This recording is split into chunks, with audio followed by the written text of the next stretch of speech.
கந்தசஷ்டி விரதம் கடைசி நாளான திருக்கல்யாணத்தன்னைக்கு டே 4 மணிக்கே ஸ்டார்ட் ஆயிடுச்சு.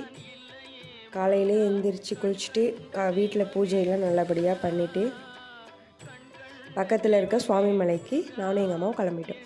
அங்கே போய் முருகரை நல்லபடியாக வழிபட்டோம். நல்ல தரிசனம் இன்றைக்கி சுவாமி மலையில்.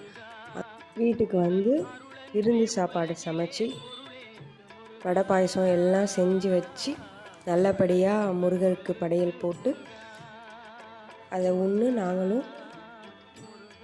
விரதத்தை நல்லபடியாக நிறைவேற்றோம். நீங்களாம் எப்படி உங்கள் விரதத்தை முடிச்சிங்கன்னு சொல்லி கமெண்ட் பண்ணுங்கள். இந்த வீடியோ உங்களுக்கு பிடிச்சிருந்தா மறக்காமல் சப்ஸ்கிரைப் பண்ணிக்கோங்க. வெற்றிவேல் முருகருக்கு அரோகரா.